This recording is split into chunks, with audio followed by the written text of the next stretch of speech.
I applied for the scholarship because of the things that it stood for. It stands for individuality, for embracing who you are, and it's also on the same vein as our previous generations. I mean, Aberystwyth was built upon philanthropy and kindness, and it creates that tradition of intellectuality which the world so badly needs. The scholarship basically has two aspects. One is that you were granted £4,000 in order to get through your second and third year comfortably, so you will not be distracted by the conundrums of daily life. And the second aspect, and the most important I believe, is the mentorship of Peter and Pat.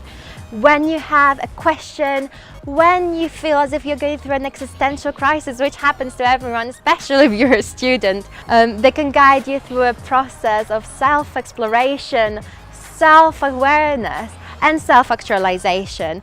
It has helped me develop as a being, being believed in and trusted with that opportunity of you matter, you can make a difference you want to see in this world as long as you take into consideration yourself.